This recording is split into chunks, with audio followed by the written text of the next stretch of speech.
반갑습니다. 우리 성도님들, 저희가 오늘로써 이제 예배드린 지 커맨시 교회가 예배드린 딱 한 달 되었습니다. 우리 이 시간에 앞뒤 성도들에게 아직까지도 낯설시죠? 저 여기 섰는데 매주 새로워하셔서 옆에 분들도 새로우실 것 같은데 우리 옆 분들에게 반갑습니다, 환영합니다. 우리 이렇게 한번 인사할까요? 반갑습니다. 눈을 마주치시면서 한번 환영해 주세요. 이 웰컴이 한국에서는 진짜 어렵습니다. 그렇죠? 서로 눈 마주치며 인사하는 게 우리 익숙치가 않아가지고 그런데 눈은 속일 수가 없는 것 같습니다. 그래서 우리 서로에게 정말 반갑게 우리 커맨시기에 오실 때 오가면서 낯서신 분이 있을 때마다 반갑습니다, 반갑습니다 이렇게 인사하시면서 우리가 진짜 이렇게 한 몸이라는 것을 좀 경험하고 누렸으면 좋겠습니다. 다 사연이 있으세요. 제가 보니까 새가족분들 한 분 한 분 이렇게 만나고 우리 성도님들도 만나도 이 교회까지 찾아오실 때 많은 사연들이 있는데 기대가 있잖아요. 정말 따뜻한 사랑의 공동체, 주님의 품 같은 것을 경험할 수 있는 공동체를 다 꿈꾸시는데 그런 은혜를 우리가 누릴 수 있도록 서로 한 분 한 분들에게 그렇게 대해 주셨으면 좋겠습니다. 특별히 오늘은 스승의 주일입니다. 저희 교회에 귀한 우리 선생님들이 있으세요. 주일학교 아이들을 정말 사랑으로 돌보시는 귀한 선생님들이 있습니다. 지금 고군분투하고 계시는데 제가 너무 아쉽습니다. 이 시간에 3층에서 2층에서는 아이들과 같이 막 찬양하고 율동하고 예배하며 아주 큰 은혜가 있다고 하는데 이제 못 가봐서 너무 아쉬운데 선생님들 앞으로도 좀 많이 지원해 주시기를 부탁드리겠고요. 이 시간에 중고등부 선생님 여기 계신 걸로 알고 있는데 잠깐 일어나시겠습니까? 중고등부 선생님들, 네, 우리 찬호 형제 대표로 왔나요?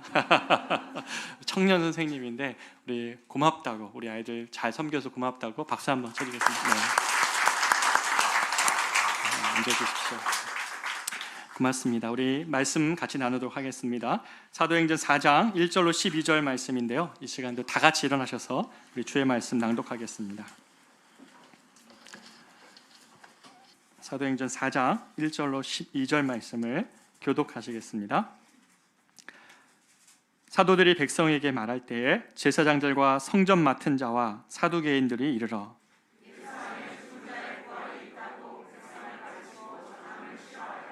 그들을 잡음에 날이 이미 저물었으므로 이튿날까지 가두었으나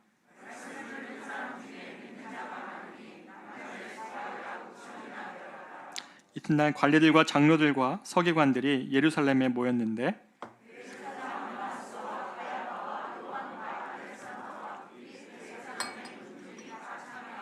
사도들을 가운데 세우고 묻되 너희가 무슨 권세와 누구의 이름으로 이 일을 행하였느냐?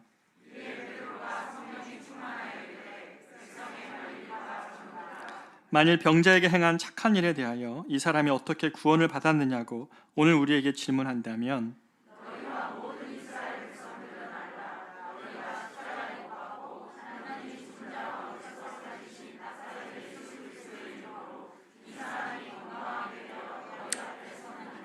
이 예수는 너희 건축자들의 버린 돌로서 집 모퉁이의 머릿돌이 되었느니라. 다른 이로서는 구원을 받을 수 없나니 천하 사람 중에 구원을 받을 만한 다른 이름을 우리에게 주신 일이 없음이라 하였더라. 아멘. 자리에 앉겠습니다. 오늘 저는 말씀의 제목을 날마다 가야바 법정에 서는 그대에게라는 이런 제목으로 나누려고 합니다. 지난주 우리가 함께 나누었던 이 안진뱅이에 관한 안진뱅이가 일어난 사건에 관해서 제가 지난주에 같이 나눴습니다. 개인적으로 참 은혜가 있었습니다.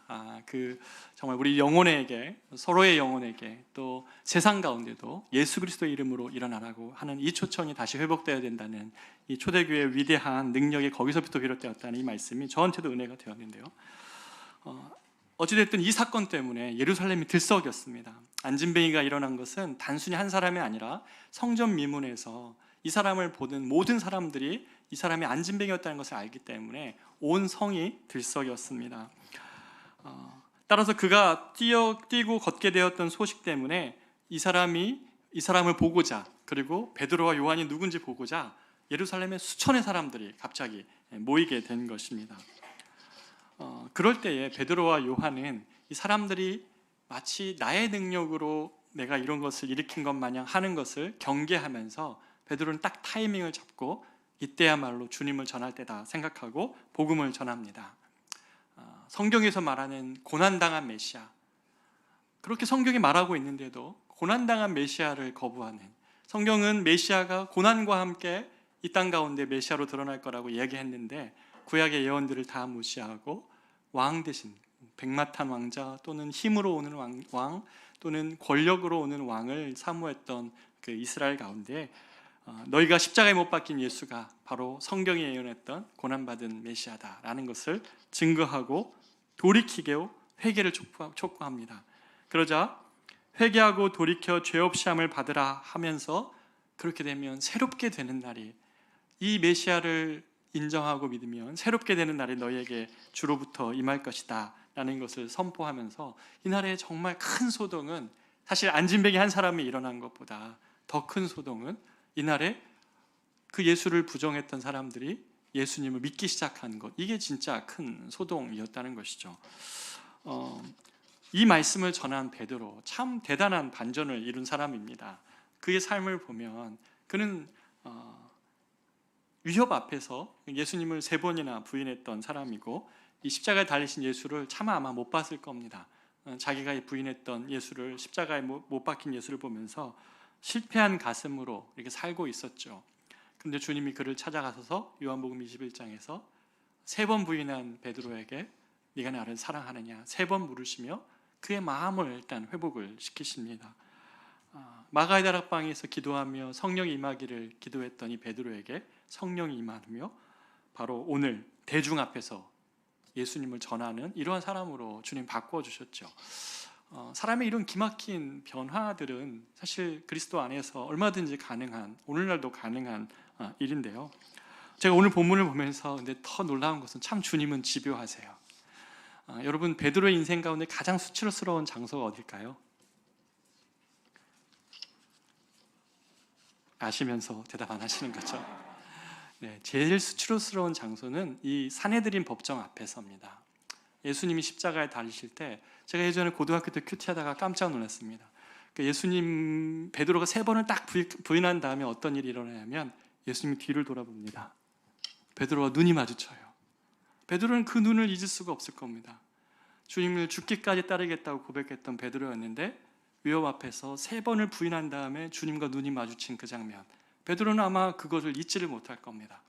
그런데 공교롭게 오늘 4장에 지금 베드로가 어디 있냐면 똑같은 산헤드린 법정에 서 있습니다.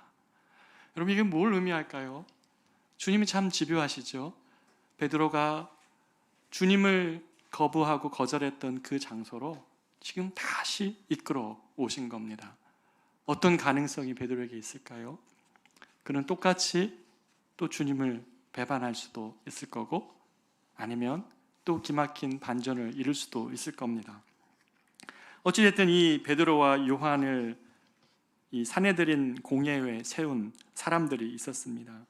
이 공회는 예수님을 십자가로 못 박기로 결정했던 그런 공회고, 아마 이런 장면이 펼쳐졌을 겁니다. 대제사장과 그다음에 성전의 관리들, 그리고 오늘 본문에는 특별한 사람들, 또 하나는 사두개인들이 이렇게 나옵니다. 이 사두개인들은 친로마 정책을 피면서 그 권력에 기대어서 자기의 기득권을 유지하는 그런 관료들입니다. 예수의 부활이 없다고 믿는 사람들인 거죠.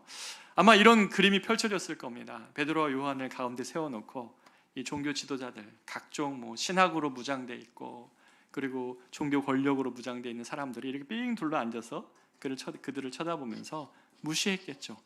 무시하며, 한번 예수님도 그렇게 했는데 베드로야 그렇게 못하겠습니까? 이 공회에는 이 공정함이란 건 없었죠. 예수님 당시에도 보면 거짓 증인을 세우려서 예수님을 곤란에 빠뜨리는 그런 공회였습니다. 그래서 아마 베드로와 요한도 얼마든지 십자가에 달 수도 있었던 그러한 바로 공회가 이 산헤드린 공회입니다. 이게 본문의 배경입니다. 예수를 믿는데, 예수도 밖에 가서 전도도 했는데 베드로는 아마 트라우마가 있었을 겁니다. 그 앞에 딱 서서 그 앞에 예수님 당시에 예수님을 못 받기를 결정한 그들 앞에 자신이 또 서서 있을 때에 묘한 데자뷰 같은 묘한 마음이 들었을 것 같습니다. 그런데 생각해 보면 그리스도인들도요, 이러한 이런 사내들인 공회 같은 이런 자리, 이 가야바의 법정, 오늘 이 사내들인 공회에는 예수님을 못 박았던, 그걸 결정했던 가야바 당시의 대제사장이 같이 그 자리에 있었습니다. 이러한 사내들인 공회, 가야바 법정에 우리도 맨날 서는 것 같습니다. 사내들인 공회원들은 당시 권력을 가진 자들입니다. 쉽게 말하면 종교법에 익숙하고 사두개인처럼 친로마 정책을 폈던 유력한 지위를 가진 자들이고 또 부도 명예도 가진 자들입니다. 이들이 뭐가 아쉽겠습니까? 십자가에 그렇게 초라하게 죽으신 예수 그리스도, 또 그것을 따라가는 제자들은 이들이 별로 보기에는 무시하는 태도로 비스듬히 앉아서 판결하고 있지 않을까요? 베드로와 요한, 이 자기가 맞는 예수 그리스도는 너무 뜨겁지만 이 냉대하고 무시하고 그렇게 그 권력 앞에서는 마치 너무 초라하게 느껴지는 그런 자리에 지금 이 베드로와 요한이 서 있다는 것입니다. 예수님 때처럼 한껏 조롱하는 태도로, 그리고 모욕을 주며 종교의 권위로 멸시할 수도 있는 그런 자리라는 것이죠. 생각해보면 저희들도 마찬가지인 것 같아요. 이 예수를 믿는다는 것이 세상 앞에 섰을 때 오늘날이 그렇게 돼버렸습니다. 지식을 가진 자들 앞에는 내가 예수를 믿는다는 것이 뭔가 과학적이지 않은 사고를 하는 그런 사람 같고, 또 어떤 사람들은 권력을 가진 사람들 앞에서는 예수 믿는 사람들은 뭔가 힘이 없는 사람들이, 의지할 데 없는 사람들이 예수를 믿는 사람들 같고, 부를 가진 사람들 앞에서는 예수님이 가르쳐 주신 좁은 길로 가라고 하고, 그리고 때론 자기 것을 나눠주라는 이런 말씀들이 매력적이지 않게 다가올 겁니다. 점점 더 그래서 교회도 십자가의 예수와 다시 사신 그리스도를 그렇게 자랑하지 않는 그런 교회입니다. 여러분, 세상 가운데 직장에 딱 가면 어떠세요?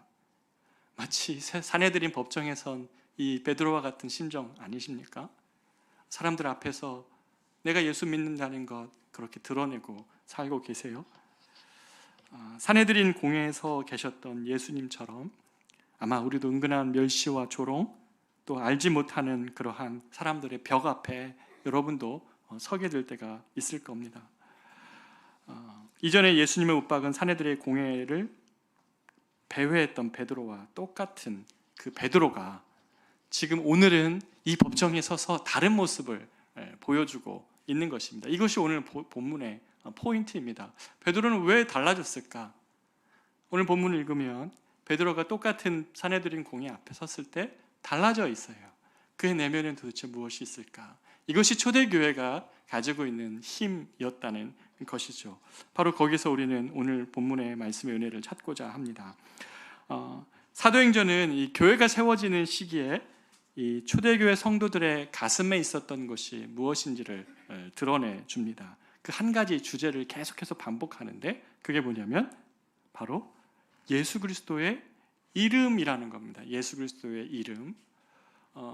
4장 3장에서부터 우리가 나사렛 예수의 이름으로 안진뱅이에게 일어나 걸으라라고 얘기했던 그때부터 예수 그리스도의 이름이라는 주제가 계속 흘러서 이 4장까지 계속 그 주제가 반복이 됩니다. 베드로와 요한이 법정에 선 이유가 뭡니까? 예수 그리스도의 이름으로 이 안진뱅이를 일어나 걸으라고 외친 것 때문이었고, 오늘 7절에서 사내들인 공회의 질문이 뭡니까? 사도들을 가운데 세우고 묻되 그들이 이렇게 묻습니다. 너희가 무슨 권세와 누구의 이름으로 이 일을 행하고 있느냐? 라고 지금 사내들인 공회가 베드로와 요한에게 묻습니다. 그러자 10절에 베드로가 답합니다.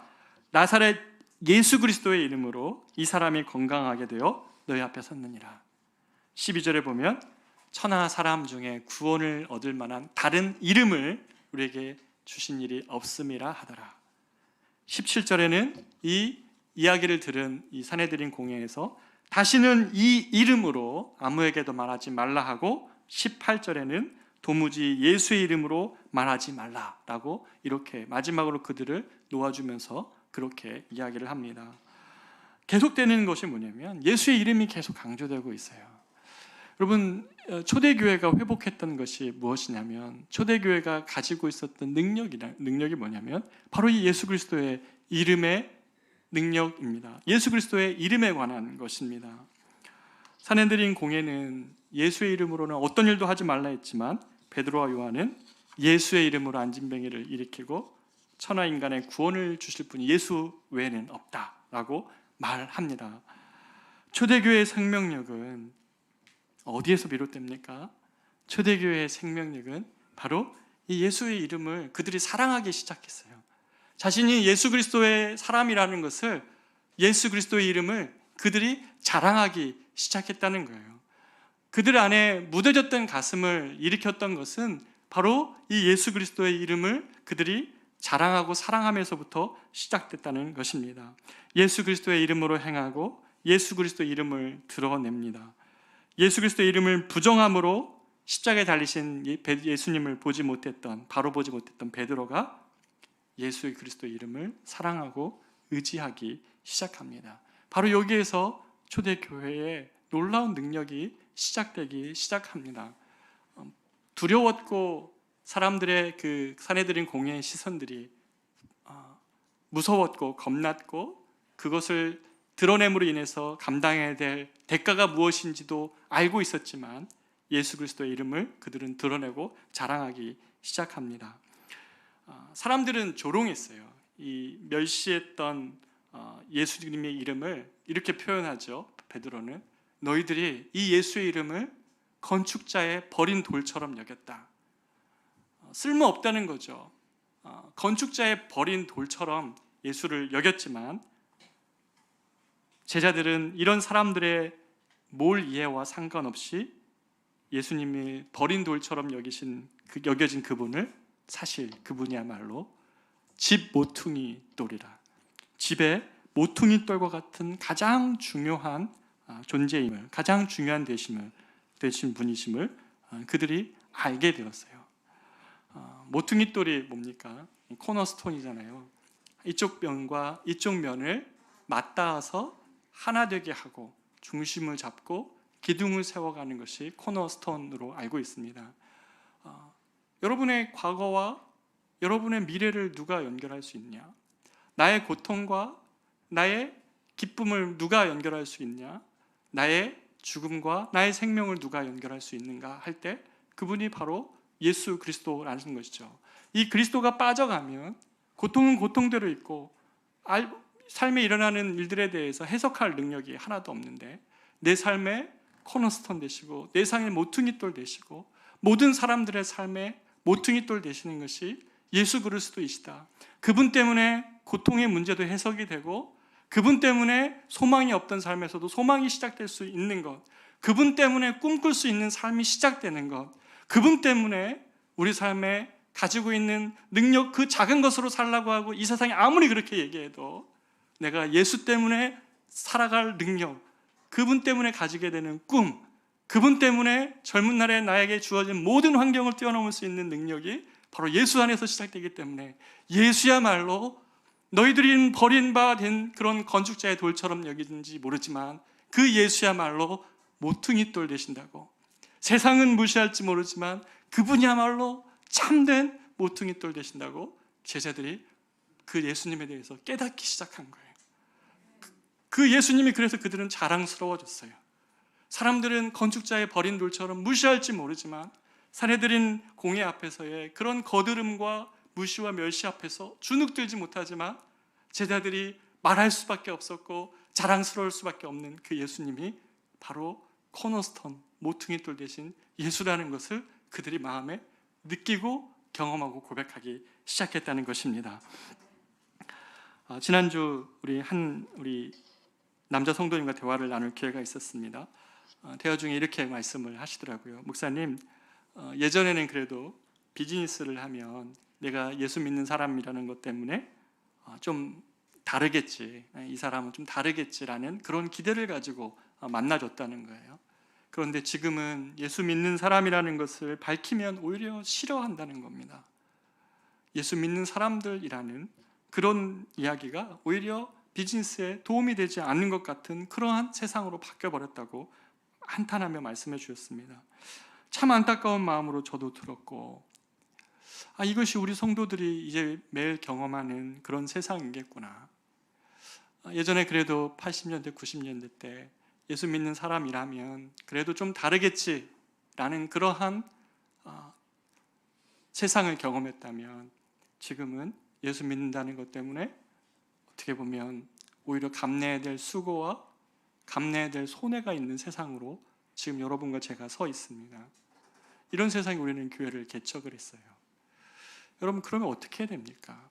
오늘 본문이 시대의 어둠을 뚫고 교회가 생겨나면서 이 교회로 존재하기 위해 그들 안에, 이 두려움을 가득 찬 이들 안에 하나님이 이들을 초대교회 진정한 공동체로, 힘 있는 공동체로 세워내기 위해서 주님이 하셨던 작업이 뭐냐면 그들 안에 예수 그리스도의 이름을 회복하며 예수 그리스도의 이름을 존귀히 여김을 받기를 원했어요. 사람들 안에, 사람들은 버린 돌처럼 여기지, 건축자의 버린 돌처럼 여기지 못하지만 모르지만 성도들 안에 예수 그리스도의 이름이 높임을 받기를 원하는 것, 그래서 그 초대교회가 그 두려움에서 일어나기를 원했다는 것이에요. 오늘 어떻습니까?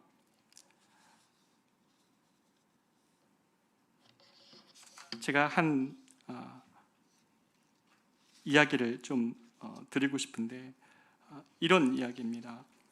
어떤 모임이든지 지금 이제는 예수 믿는 자임을 드러내면 감당해야 될 것이 두렵다 보니까 이런 경향성이 성도들 안에 퍼지고 있어요. 이건 마치 누룩과 같은 것 같아요.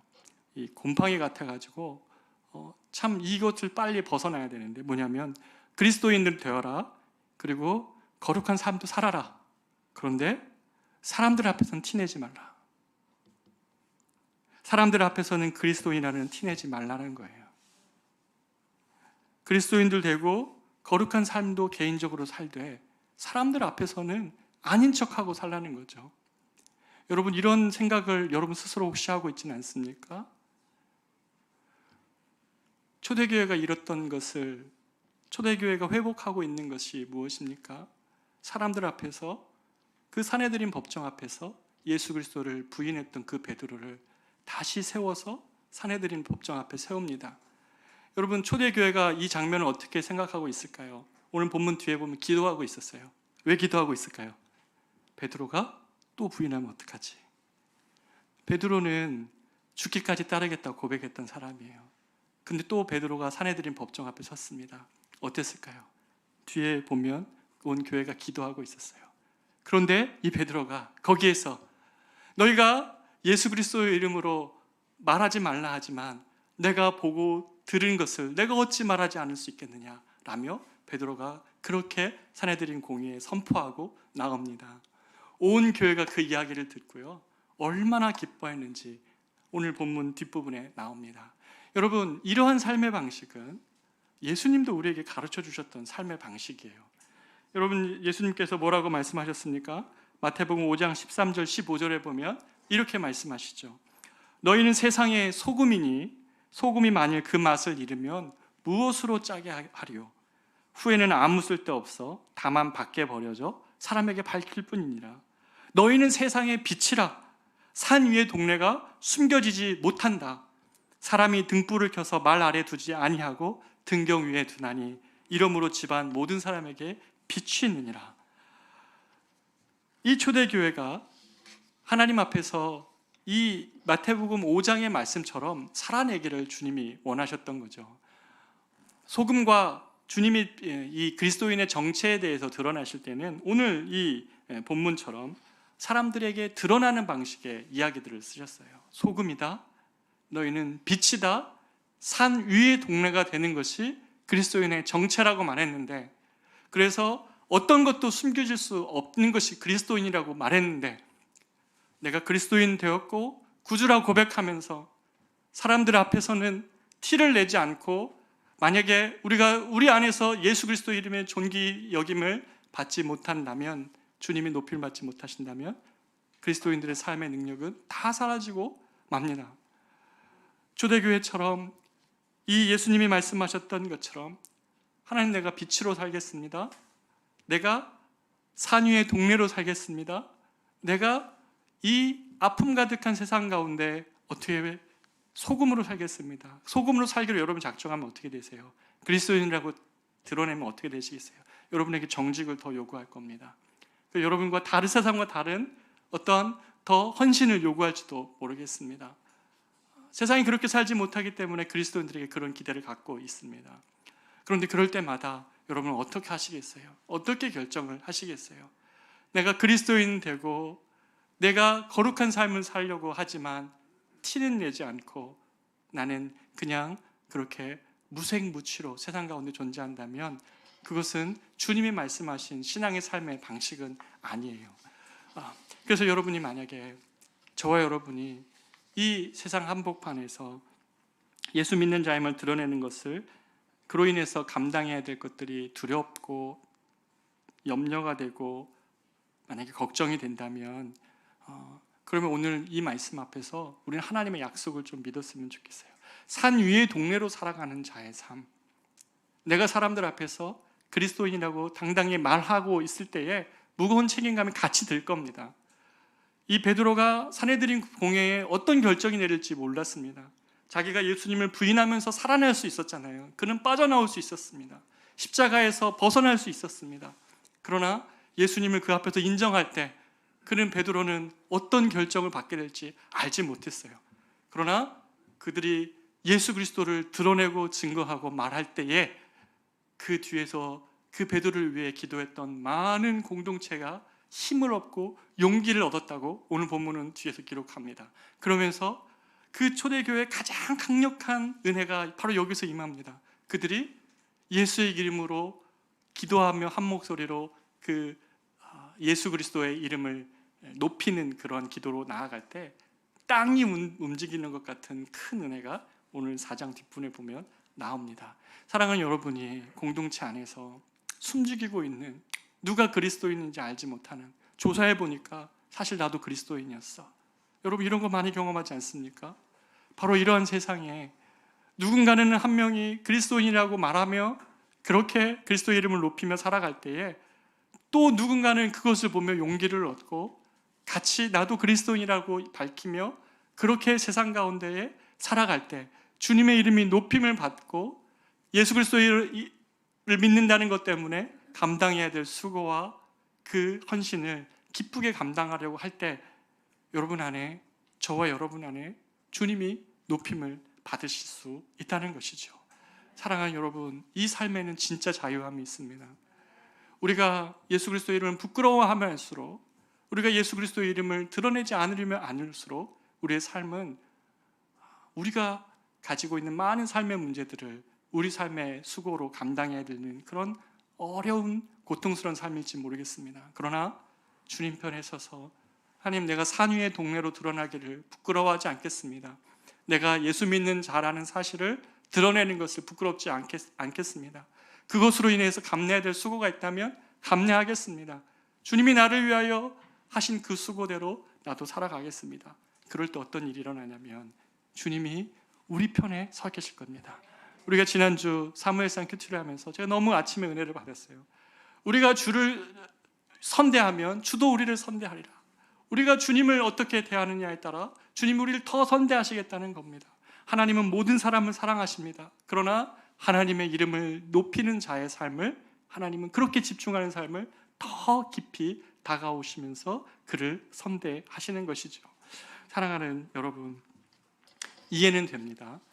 예수 그리스도의 이름으로 삶의 자리에서 그렇게 그리스도인의 정체를 밝히면 감당해야 될 수고가 있다는 것 제가 이해합니다. 그러나 이러한 삶이 우리를 똑같은 실패를 계속 반복하게 하면 안 됩니다. 가정에서나 어디에서나 적당히 그냥 그렇게 살기로 결정한다면 그러면 계속 반복된 실패를 경험할 겁니다. 제가 최근에 어떤 책을 한 권 봤습니다. 아버지의 이름으로라는 책입니다. 거기에 보면 김종기 님이 쓰신 책인데, 이분이 청소년 폭력 예방 재단을 이렇게 세우시고 오랫동안 섬겨 오신 분이 자전적 에세이를 썼습니다. 그 내용에 보면 뭐냐면, 사랑하는 아들이 있었는데 그 아들을, 이분이 대기업 임원이었는데 아들을 잘 키워오고 단란한 가정을 잘 꾸려왔습니다. 그리고 그날도 어느 날 중국으로 이렇게 출장을 가 있었는데 비보가 들려온 거예요. 16살 된 아들이 자살을 했다는 얘기예요. 하나밖에 없는 아들인데 알고 보니 이 아이가 학교 폭력으로 시달리고 있었습니다. 근데 그것도 당시에는 뭐 20년 전쯤 이야기라고 말씀하시니까 너무 흔한 일이라고 생각하고 그냥 아이가 그러려니 뭐 그 나이 때는 그렇겠지라고 그냥 말았는데, 알고 봤더니 아이가 학교 갈 때마다 신발을 뺏기고 운동화 뺏기고 맞아서 안경을 10번이나 갈았고, 그리고 버스비가 없어서 집까지 걸어오고, 그런 폭력 사태를 계속 경험했던 거예요. 이 아이가 결정적인 게 뭐였냐면, 우리가 폭력한 거를 막 밝히면 니네 누나를 가만히 두지 않겠다, 이렇게 한 거예요. 얼마나 나빠요. 그러니까 이 아이가 냉가슴으로 살다가 이 아이가 그렇게 목숨을 끊고 말았던 것이죠. 이 아버지가 어떻게 합니까? 세상이 그렇게 참 험하다는 것을 알았지만 아버지로서 할 수 있는 것이 아무것도 없어서 이 아버지가 그냥 그 아이를 어떻게든지 잊어보려고 노력을 합니다. 그런데 이 아버지가 결정적으로 이 일을 시작한 계기가 있었습니다. 그건 뭐냐면, 그 똑같은 아이들이, 그 가해자 아이들이 다른 아이를 또 괴롭히고 있는 거예요. 아무런, 이 아이들은 그대로 또 그러고 있는 거예요. 이분이 여기에서 일어나는 겁니다. 마음이 불이 붙었습니다.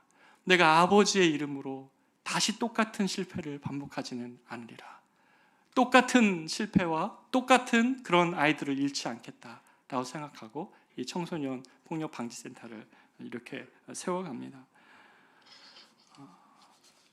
거대한 벽과의 싸움을 이분이 경험하셨다고 하면서 아버지의 이름으로 그 고통의 시간을 보내며 홀로 죽음을 택하는 아이들의 이 죽음을 또다시 이 아버지의 이름으로는 마주보지 않겠다는 마음으로 이 재단을 만들었다는 것이죠. 저는 이걸 보면서 이것이 똑같다, 우리 그리스도인들 삶과 똑같다. 제자들은 예수님이 십자가에 달리실 때 그 의미를 다 이해하지 못했기 때문에 예수님을 부인했고 두려웠습니다. 십자가가 두려웠습니다. 그러나 예수님이 십자가의 의미를 깨달았을 때는, 그 사랑의 크기에 압도되었을 때는 제자들은 예수 그리스도의 이름을 이제 자랑하고 그리고 사랑하기 시작했습니다. 산 위의 동네로 살기를, 내가 예수의 이름으로 다시 똑같은 실패를 경험하지 않기를, 예수의 이름이 내 안에 있고 내가 예수 그리스도를 사랑하는 한 똑같은 실패를 경험하지 않기를 작정한 거죠. 산 위의 동네로 살기를, 설탕같이 감미로움보다 소금의 짠맛으로 살기를, 등경 위의 빛으로 살기를, 주님의 백성으로 살기를 그들이 결정을 했던 것입니다. 예수의 이름을 자신의 명예보다 더 소중히 여기는 그런 사람들로 이 초대교회 공동체가 드러나기 시작합니다. 오늘날 초대교회와 오늘날 우리가 얼마나 달라져 버렸습니까? 오늘날 교회가 힘이 없다는 것을 누구 탓하면 안 됩니다. 저와 여러분이 예수 그리스도의 이름을 만약에 자랑스러워하지 않는다면 오늘날 교회가 약해지는 것은 동일한 우리의 책임이기도 할 것입니다. 사랑하는 성도들, 이러한 삶을 선택을 할 때 약해질 겁니다. 그런데 오늘 본문에는 굉장히 중요한 하나님의 메시지 하나를 더 담고 있습니다. 마지막으로 볼 때 이 사도행전 4장에서 하나님이 만약에 우리를 구원하시는 삶의 것이, 우리가 제자의 삶을 살면서 이 땅에서는 다 고통만 당하고 그렇게 예수의 이름으로 살아가면 어려움만 당하고 고통 가운데 거하다가 최종적인 구원만 영원 가운데 나중에 최종적으로 하는 것입니까? 아니라는 거예요. 오늘 한번 보십시오. 초대교회가 구원을 어떻게 이해를 하고 있냐면 4절 한번 보십시오. 4장 9절을 한번 보십시오. 이렇게 얘기합니다. 9절 10절을 우리 같이 한번 읽어보겠습니다. 9절 10절입니다. 시작. 만일 병자에게 행한 착한 일에 대하여 이 사람이 어떻게 구원을 받았느냐고 오늘 우리에게 질문한다면, 너희와 모든 이스라엘 백성들은 알라. 너희가 십자가에 못 박고 하나님이 죽은 자 가운데서 살리신 나사렛 예수 그리스도의 이름으로 이 사람이 건강하게 되어 너희 앞에 섰느니라. 아멘. 여러분, 이거 한번 보십시오. 초대교회가 구원을 어떻게 이해하고 있습니까? 안진뱅이가 일어나서 새로운 삶을 얻은 것을 뭐라고 표현하냐면 구원이라고 지금 말을 하고 있어요. 그 사람의 치유, 회복, 이 정도로 얘기하지 않는다는 거예요. 구원이라고 얘기하고 있어요. 이건 초대교회가 구원에 대하여 이해하고 있는 방식입니다. 구원의 이중성이라고도 이야기하는데, 우리를 하나님께서 구원하실 때는 최종적으로 영원한 천국에서의 구원을 약속하십니다. 그런데 동시에 그렇게만 하시고 이 땅 가운데 우리를 그냥 내동댕이 치지 않으신다는 거예요. 한 안진뱅이의 삶의 고통의 문제를 회복하셔서 그의 삶이 바뀌어지는 것, 회복을 경험하는 것도 구원이라고 말씀을 하십니다. 이것이 초대교회가 이해하고 있었던 구원의 방식이에요. 사랑하는 여러분, 산 위의 동네로 사는 것, 예수 그리스도의 이름을 자랑하며 이 땅 가운데 사는 것, 수많은 냉대와 수많은 시선 속에서도 저와 여러분이 나는 예수 그리스도의 사람입니다, 나는 예수 믿는 사람입니다 라는 것 때문에 감당해야 될 수고가 여러분에게 있어도 여러분이 그렇게 주님을 자랑하기 시작할 때 교회는 능력을 다시 회복합니다. 그 순수한 형태의 예수님을 자랑하는 그런 고백 속에서 사람들은 여러분들 통해서 예수를 보기 시작을 할 겁니다. 그것이 바로 교회의 능력이었습니다. 사랑하는 여러분, 예수를 믿는데 거룩하게도 살고 착하게도 사는데 예수님을 자랑하지 않고 있지는 않습니까? 그렇게 살고는 있지만 예수 믿는 티는 내가 어디 가든지 내지 않습니까? 그럼 여러분을 통해서 예수님은 어떻게 존귀함을 받는 것입니까? 여러분의 말 통해서는 언제 한번 주님이 높임을 받는 겁니까? 오늘 2절은 보십시오. 예수 안에 죽은 자의 부활이 있다고 백성을 가리키고 전함을, 그것 때문에 그들은 싫어함을 당했습니다. 그들이 착한 일을 덜 해서가 아니라 그 예수 그리스도를 드러내는 순간 싫어함을 그들은 당했어요. 여러분, 이것이 예수 믿는 자들에게 어떻게 보면 경험할 수 있는 것일지 모릅니다. 그러나 여러분, 그렇게 여러분이 예수 그리스도의 이름을 자랑할 때, 말하기 시작할 때 하나님은 여러분 안에서 높임을 받으시며 여러분 안에 엄청난 자유함과 그리고 엄청난 그리스도 안에서의 능력을 주님이 회복하게 하실 겁니다. 사랑하는 여러분, 기대합니다. 그리고 우리가 간구했으면 좋겠습니다. 주님, 나의 일터에서 내가 예수 믿는 사람을 드러내지 못했습니다. 내 친구들 사이에서 내가 예수 그리스도에 믿는 사람이라는 것을 말하지 않았습니다. 그것을 일부러 막 말하라는 그런 의미가 아니라 그런 자리에서 숨기고 살았다는 거예요. 그렇다면 오늘 이 말씀이 여러분의 영적 침체의 원인일 수 있어요. 여러분의 영적 침체의 그 원인을 회복하게 하시는 하나님의 이름일 수 있어요. 능력일 수 있으며. 그래서 고백해 보십시오. 저 교회 다닙니다. 저 예수 믿는 사람입니다 하고 말해 보십시오. 그럼 여러분에게 주어지는 그 책임감이 오히려 여러분을 자유케 하고 능력을 주고 하나님 편에서 주시는 하나님의 놀라운 은혜를 경험케 하는 이유가 될 것입니다. 우리가 그렇게 좀 살았으면 좋겠습니다. 그 이름의 능력을 회복할 때 이 초대교회가 담대하게 이제는 그들이 가지고 있었던 두려움을 떨치기 시작했다고, 그들이 가지고 있었던 최종적인 부인의 장소 산헤드린 공회에서 내가 예수의 이름으로 말하지 않고는, 보고 들은 것은 말하지 않고는 어찌할 수 없다고 말하는 이 초대교회의 놀라운 고백이 초대교회의 능력을 회복하는 그런 교회가 되었습니다. 사랑하는 여러분과 저의 인생과 우리 교회에 그러한 능력이 다시 회복되기를 축복합니다. 우리가 이 시간에 같이 한번 찬양하기를 원합니다. 지존하신 주님의 이름 앞에 모두 다 무릎 꿇고 경배해라는 이 찬양으로 나아갈 때, 예수는 그리스도, 예수는 주라 할 때 우리 같이 한번 그렇게 외쳤으면 좋겠습니다. 여러분의 영혼 안에 예수가 그리스도입니다, 예수가 주인이십니다라고 여러분의 가정과 삶과 일터 위에 그런 선포하는 마음으로 우리가 이 찬양 같이 한번 불러보도록 하겠습니다. 지존하신 주님 이름 앞에, 지존하신 주님 이름 앞에 모두 무릎 꿇고 다 경배해.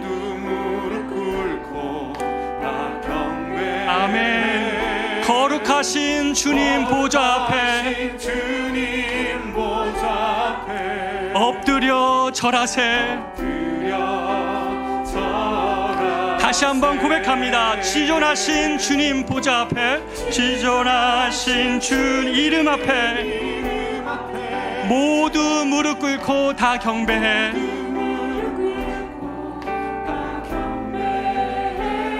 거룩하신 주님 보좌 앞에 엎드려 절하세. 절하세. 선포합니다. 예수는 그리스도, 예수는 그리스도. 선포합니다. 예수는 주, 예수는 주 하나님의 영으로 하나님의 영으로 경배드리리 다시 한번 고백합니다. 예수는 그리스도 예수는 그리스도 선포합니다. 예수는 주 예수는 주 하나님의 영으로 하나님의 영으로 경배드리리 우리가 이 시간에 같이 한번 오늘 말씀을 한번 정말 기억하면서 우리가 한번 기도하기를 원합니다. 여러분에게 오늘 이 말씀을 통해 우리에게 도전하시는 바가 뭡니까? 사내들인 공회처럼 매일 냉대하고 그렇게 부끄럽게 주님의 이름을 말할 수 없고 내가 예수 믿는 자라는 것을 드러낼 수 없는 현실 앞에서 계속 반복된 실패를 하면서 직장생활이 어렵고 가정생활이 어렵고 그리고 관계가 어렵습니까? 언제까지 우리가 그렇게 우리의 정체를 숨기고 살아야 됩니까? 주님은 말합니다.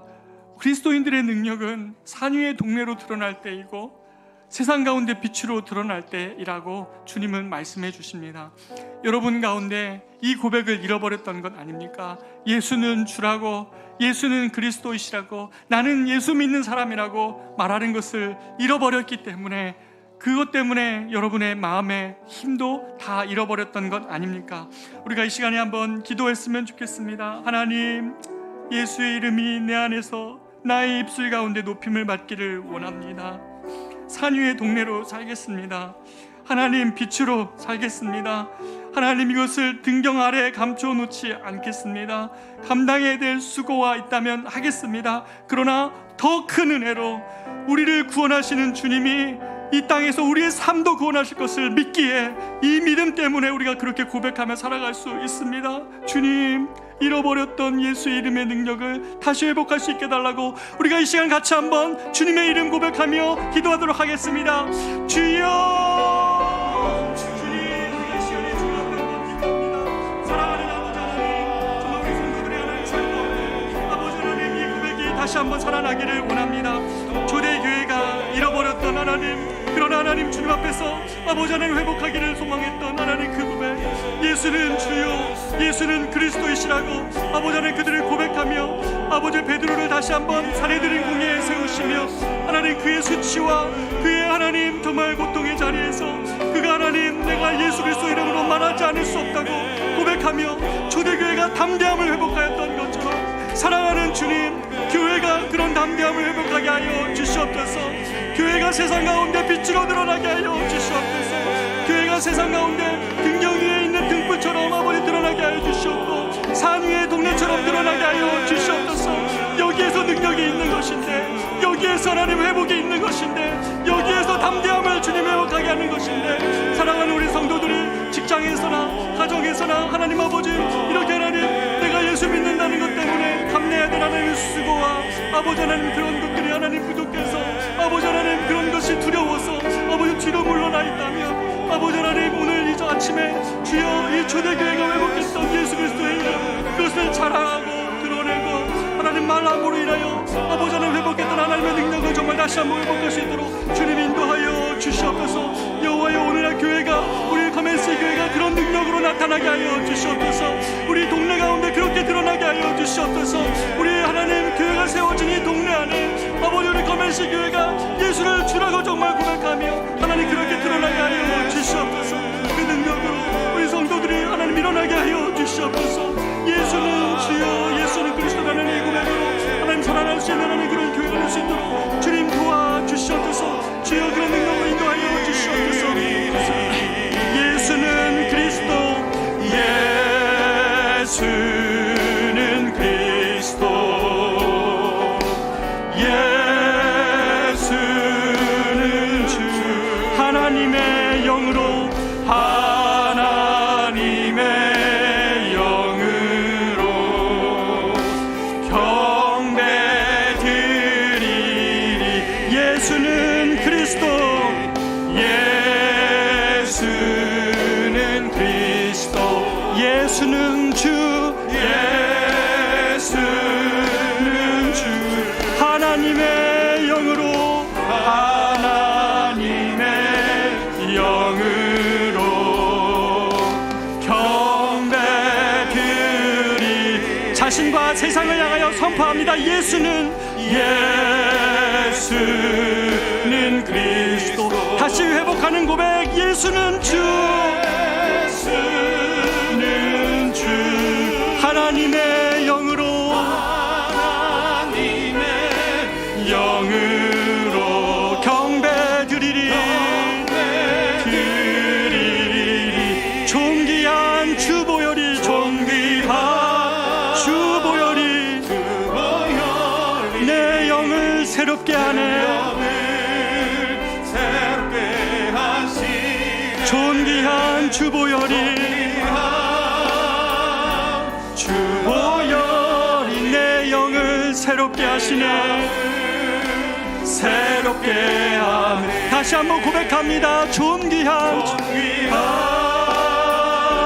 주보혈이 내 영을 새롭게 하시네. 새롭게 하시네. 아멘. 존귀한 주의 보혈이, 주보혈 내 영을 새롭게 하시네. 새롭게. 다시 한번 마지막으로 고백합니다. 존귀한 주보혈이 내 영을 새롭게 하시네. 새롭게 하시네. 존귀한 주의 보혈이, 주보혈이 내 영을 새롭게 하네.